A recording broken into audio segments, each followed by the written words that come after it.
All right, Mets fans, instant reaction, emergency episode. We technically had an episode out earlier that was supposed to come out earlier on YouTube. It didn't. It's going to be out tomorrow. Jesse Winker just signed with the New York Mets. I buried the lead. Jesse Winker back with the New York Mets. SNY is reporting it's a 1-year, $8 million deal. This is big news. It's not necessarily because Jesse Winker is back, but it's because of what Andy Martino said, being that bringing Jesse Winker back and the Mets are now moving on to plan B and expecting Pete Alonso to sign elsewhere. A lot going on in what seems like a move that's not that big. No, Mark and I just got Mr. Krabs memed for everyone else listening because we were literally in an interview with Lance Brozdowski. He's going to come out maybe in a week or two, just going over all Mets pitching stuff, Mets prospect stuff, and then we got this news. And then I was just scrolling on Twitter while it was happening, and I was like, oh my God, the Pete Alonso thing right there. And so it's a lot to happen right now. This is the truest instant reaction we've ever had because we're literally just got off that, and we were instantly in another thing reacting right now. I don't know if I believe Andy Martino. I don't think I do. I think this could be a balls of steel moment from David Stearns. This might be my balls are bigger than yours. But are we just being dumb? Are we being stupid? Are we just not able to actually understand the fact that Pete Alonso might not be in the Mets next year, and that's our problem? I can't tell if this is real because this has come right after last night. Apparently, the Mets told Pete Alonso decide soon, and then 14 hours, 17 hours after that. Seems like soon happened. This was soon. Soon was asleep on this offer. And then soon passed. And then that response came out from Ken Rosenthal. The Blue Jays and other teams are talking to Pete Alonso. The Mets like, all right, Jesse Winker, 1 year, $8 million.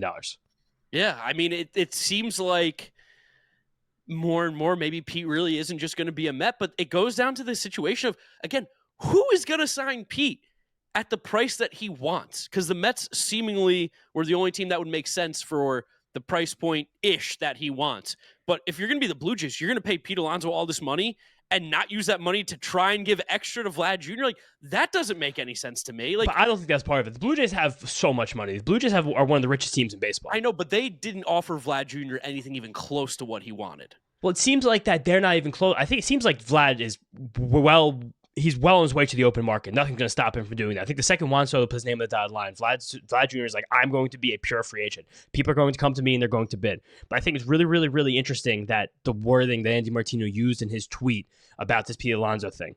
The Mets have pivoted to plan B post Alonso. They now consider it the most likely outcome that Alonso will sign elsewhere. That to me is not him saying the Mets are out in Alonso. The Mets have moved on. And I don't think that literally will happen until he's on another team. But all I think this is that the Mets continue to circle the drain with Alonso and are like, we want you to sign a 1-year deal. That's where we are. And we think it's not in your worst interest on a 1-year deal too, and do this again after hitting 40 home runs because you're going to be hitting behind Juan Soto for a year, and he's going to be on first base in 44% of your plate appearances. So then next year, you're not going to have a qualifying offer. You can get more money. And like if the option is that or just spin in mediocrity for the next 5 years of your life and with the Los Angeles Angels of Anaheim and become a completely forgotten baseball player. Yeah, like is that I don't know. Like truthfully, like I think that right now I would love to be like, I'm sure right now, Pete Alonso's war room, like his cell phone hanging out, him and Haley. I'm sure it's crazy feelings right now. It's the SpongeBob meme where the fire is happening. Everything's fine. Everything's fine. Like, it doesn't feel like things are fine for Pete Alonso. It feels like they're more fine for the Mets than it is for Pete right now, which is something that I didn't expect to be saying, honestly. I felt like the Mets need to have Pete Alonso, but it seems like Jesse Winker signing weirdly so much to do with this, even though it also doesn't. But like, are they going to try and teach him how to play first base? Like, is that a possibility? I mean, why not pick up the Mets, Scott Hatterberg style? But also, this just seems like back to your take, like a balls of steel moment from David Stearns, where he's like, if you're not taking this offer, like we're not playing the Scott Boras game. We're not. This season is too important to wait until March to figure this thing out because you have John Heyman, Joel Sherman, Andy Martino all within 90 seconds of each other using the exact same language. The Mets are looking more seriously at other options. The Mets have re-signed Jesse Winker. The pair have been moving on from Pete Alonso. Like, it seems like a very coordinated effect. I know if anybody listened to the audio thing that we put out earlier today, if you're going to see this on YouTube on Friday, it does seem like every single day, all this Pete Alonso stuff has been very, very well thought out, where it's like, oh, we're far apart. We're talking to Vlad Jr. Like, here's an ultimatum. Pete Alonso comes first with the exclusive offer just to the Mets.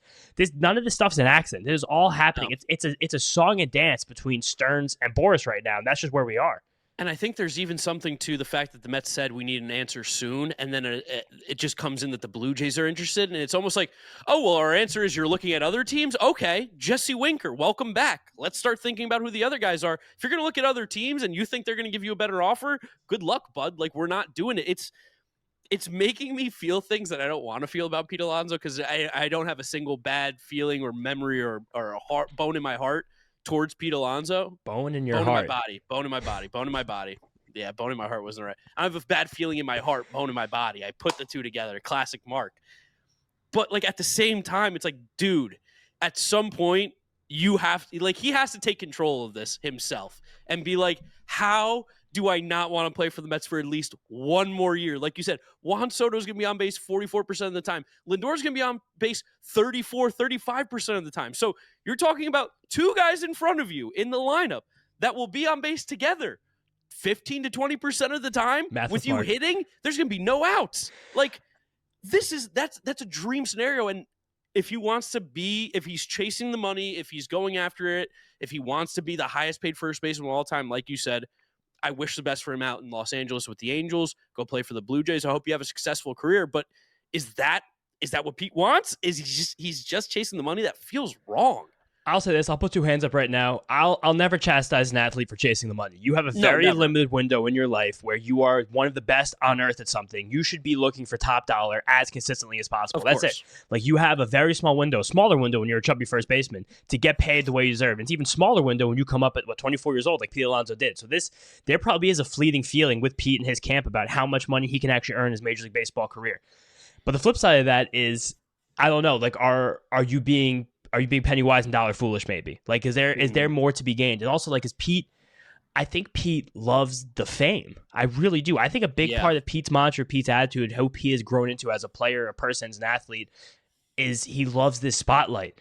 This is it, dude. Like, this is your spotlight. This is your piece. Like, I don't know. Like, I think part of this problem too is that I think there's an expectation that the Mets were going to pay him for that fame for all of these years. Yes. I don't think he expected a shrewd general manager, a shrewd president to walk in the door 2 years ago and make this much more difficult than he thought it was going to ever be. Well, dude, he had Billy Epler in the offseason offer him all that money. So much money. Went, oh, my God, this is what you're offering me now? Just wait and see what you're going to have to give me when I hit free agency. Then David Stearns walks in the door, and I'm sure Pete Alonso went, oh, fuck. Like, damn it. We were so close. What did we do? How did we mess this up? And that isn't even Boris's fault for declining the previous one, which makes me think it's a lot of Pete now, which is bizarre. I also think it's hilarious that I'm on Cott's contract right now. Baseball Prospectus is a contract tool. There's 5 other people right now on the Mets page. There's usually no one else on these Google Sheets that have these contracts. People are locked into this right now. And right now with Jesse Winker's 1 year, $8 million, that puts the Mets to $285 million for salary for next year. So that just put them over the third luxury tax threshold and $16 million clear of the last threshold. Again, I don't think the Mets are afraid in any way, shape, or form of going over that tax line. I think literally not at all. In fact, I think it's better than a 70, 80% chance the Mets go over that line. But I do think that there's a world where they'd love to not be over that line for 1 year and reset some of these penalties and not get that draft pick docked for one time in the next 15 years. And I do think that now with $16 million, you can sign 2 relievers and stay under that line. It'd be $300.5 million, and you're like, wow, we're not in the Cohen tax right now. We might go over at the trade deadline. We're very happy to do it, and I don't think the Mets, again, in any way, shape, or form, are scared to spend as much money as possible for the best team on the field. But I mean, still need a first baseman, but yeah, totally, they still need a first baseman. I mean, but again, or they need a third baseman. That's what I'm saying. And we've been saying it before. If Brett Beatty's name was Fret Frady and he was ostracized from the Seattle Mariners, we'd all be like, this is the best bylaw opportunity the Mets could have for a corner infielder right now because there's so much on there. Jesse Fangraphs put an article about Brett Beatty this morning. I didn't get a chance to read it yet, but I'm definitely going to it this afternoon. This, to me, just more balls of steel from David Stearns saying, like, we can figure this out. Like, okay, we're losing Pete Alonso. Shout out my Moneyball fans out there. We're recreating Pete Alonso in the aggregate. Between Jesse Winker, Brett Beatty, and if you sign like a Jurickson and Profar, you probably just got 4.5 WAR in the 162 games those 3 guys will play combined. It's probably Pete Alonso going to give you, and you probably also got 28. We could sneak 30 home runs in there, and we could probably sneak a 350 on base percentage from those 3 guys together. I'll tell you, it's going to be a lot easier than replacing Giambi, because Giambi that year when he left for the Yankees, 342 average, 477 on base, 1137 OPS with an OPS plus at 199. Pete's never come close to that. Like, and that. Again, the thing I'll say, and I hate it, is it's turning into like a very anti-Pete conversation now, I feel like. It's not meant to be that way. We are not anti-Pete Alonso. Still would love him back on the New York Mets. Would be very happy for a reunion there. But it just, with these reports, it feels more and more likely, like it says, that it's not going to happen, which is something that I truly didn't consider this entire offseason. No, and again, maybe I'm just being dumb, but I still think I haven't come to terms with it yet. I'm in the first stage, denial. I still think there's Yes. probably a decent chance that he comes back on the 1 year deal eventually. Because again, I don't know who's paying him the money that he seeks unless he waits until the middle of March, which I mean, if he's still out there and the 1 year deal's still there, maybe something happens. Again, I don't know how much the Mets are going to box themselves in to not accepting Pete Alonso on the team at some point, but also just to bring this conversation back, Jesse Winker, because that is the I was move about to say, yeah. yeah. Jesse Winker is a good baseball player. I think some Mets fans have conflated how clutch he was in certain moments with how much he struggled towards the end of that tail of the regular season, but also he was one of the 4 best hitters in this lineup in the average playoff game that we played. Like, he takes a really good at bat. He has amazing plate discipline. Every single year of his career besides 1, he's been at least 10% better than league average, and every single year besides 3, he's been at least 18% better than league average. This is a really good baseball player. He's a really good hitter. He offers very little in terms of defensive value. He offers next to nothing in terms of defensive value, actually. But he's someone who, on a 1 year...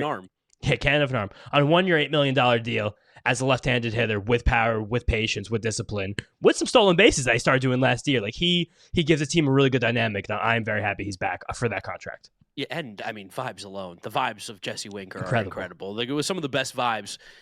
When he did the wave thing against the Reds, I remember being like, I'm counting down the days till he's a New York Met. I was like, this guy has to be a Met. He just has such a good vibe. Big moments he steps up. He had huge moments for the Mets in and out. Like, a lot of, like you said, the in-between wasn't particularly great. Like, he finished genuinely not really good in the 44 games in the regular season from a rate perspective, but he had that huge home run against the Orioles for the walk-off. He had the huge home run against the Phillies in the playoffs. He had huge moments against the Brewers. He was getting on base. Like, he is a very good baseball player, and at that price, like you mentioned, it's a no-brainer. 1 year, $8 million to maybe be the platoon DH with Starling Marte this year. He faces the righties, Marte faces lefties, whatever it's going to be.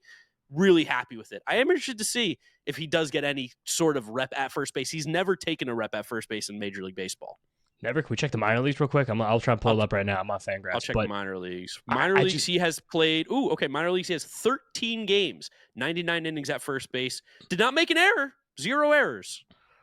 Scotty H, picking machine. I do wonder now, though, if this does open the door once again for the potential of a Starling Marte trade, if there's any way it can be facilitated, because Winker and Marte become a little bit extraneous together on a Major League roster where you don't really want either of them in the outfield that much at this point in their careers, and Winker's just a lefty and Marte's right, so he's going to play more often. Like, as the team is currently constructed right now, unless Brandon Nimmo's playing center field, Starling Marte is going to be on the bench most days. I've got an interesting one for you.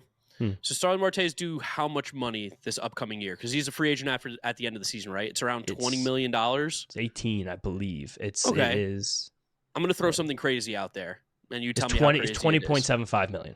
20.75. Okay, Yandy Diaz, we know the Rays could be looking to move him, is due $10 million this season and is due $12 million on a team option in 2026. So the Rays are technically on the hook for $22 million. Is there a world where the Rays would make some sort of trade where they take Marte, we take Yandy? Absolutely not. Because they're clean with the money this year. They're done now. They have nothing on the books next year. Why? How's that? What does that benefit them in any way? Because now $10 million this year, $12 million next year. It's the same money, and they get rid of it quicker. But they don't care about money because they can't get free agents signed for their team anyway. They don't have a stadium. Well, they do care about money because that's why they always trade these guys, is they don't want to pay them any money. They don't want to pay them money, but they're not paying Yandy an exorbitant amount of money. They just want to get rid of players. Well, they're going to pay him over 2 years the same amount of money. If you would have to still trade a good prospect with Marte to get Yandy Diaz. There's no way to do that. The Rays said today they actually thought that really hurt them. They thought they had a good pitch to Sasaki and thought he would have liked them. But their stadium situation, they thought, did them in. Ooh, interesting. So them having money doesn't help them because you're not getting a free agent signed there anyway. The A's are playing in a minor league park this year. They had to pay Luis Severino $22 million to pitch there. Like, I don't think it's realistic. But I think that also again, the NBA match the money. I want to shout out our guy Michael Marino. He's the official Mets'd insider. He brought up something to us that I think is interesting about Jurickson Profar being a potential first base option. He's played first base his major league career. Jurickson Profar has the Yandy Diaz profile. Yes. Well, he just doesn't hit the ball as hard, but yeah. But it's like the fact that it's great on base ability that I don't think is going anywhere. It's very few strikeouts, but with a lot of walks. Yes. That's the difference. Yandy's getting more singles on those ground balls, where Jurickson Profar is taking many more walks. I think Profar also does have better power. He lifts the ball a little bit more and he pulls the ball. 24 homers, yeah. Yeah, like I actually, that was a great idea, and it's amazing that we did a whole episode where we went through 20 possible first base options. We weren't Pete Alonso, and we didn't get it down to Profar. Profar hasn't played first base. He played 2 games last year, but like truthfully, he hasn't really played first base at a consistent rate since. I mean, we're going pretty far back here. He hasn't played first base consistently almost ever in his career. He had like 17 games. He's played a total of 72 games at first base in his career. I'm saying he's done a smattering there at some point, but if we brought up Anthony Santander, we probably should have brought up Profar. I like Profar a lot. I think Profar offers a really cool wrinkle that could be in this Mets lineup as another guy who will hit probably in the bottom half of it. He might wind up being like a 4 or 5 hitter the way it shakes out, but with great on base ability. Like you can stack him and Brendan Nimmo as your 4 and 5 hitters ahead of Winker, Alvarez, McNeil, and you're like, ooh, like that. You just kind of have. That was like that. That's the epitome of my second leadoff There's idea. Your 4 hitter. There's my 4 and 5 hitters being the new 1 and 2 hitters, where like you just totally reset your lineup. Now it's 1 through 5. It's really a tough at bat. I like Profar a lot. I think your profile's nicely in this lineup, and I also think that we had a comment. We're just DMing with our friend Matt Eddy, friend of the program, that there's a world where this Pete Alonso thing does ease some tensions. For one, you get more opportunities this year to play young players, see what you got in these guys, and 2, you really open the door for Vlad Guerrero Jr. next year. Yeah, it becomes so clean, so easy to give Vladimir Guerrero Jr. $400 million, and now you have probably the best or second best 1, 2, 3 in the whole all of baseball. Oh, yeah, very much so. It'd be really competitive with the Dodgers. It's interesting. I'm sure we will have a couple more episodes talking about all the Pete Alonso possibilities because it seems like this isn't far from over. Again, most likely outcome the Mets feel like is that he will not return. But that doesn't mean that they don't think he has a shot to. There's still a chance. Jesse Winker is back for the New York Mets. Good move. Like it. Happy for it. We don't have to hear about it on Twitter anymore. We know all eyes were on Jesse Winker. And now we know that he was also the move that killed Pete Alonso. No, I don't know. We'll see how it goes. Guys, thank you so much for listening and watching this episode. Follow us on our social media, Mets'd on Twitter and Instagram. Subscribe to the Mets'd Podcast YouTube channel. Again, there will be a video that was recorded before this that's going to come out after on YouTube, but audio people already heard this. We're just waiting for a sponsor to approve the episode, so that will come out whenever it can. But Jesse Winker's back. Thank you guys for watching. We'll catch you all on the next episode. Peace out. Peace out. See you guys next time. Let's go Mets.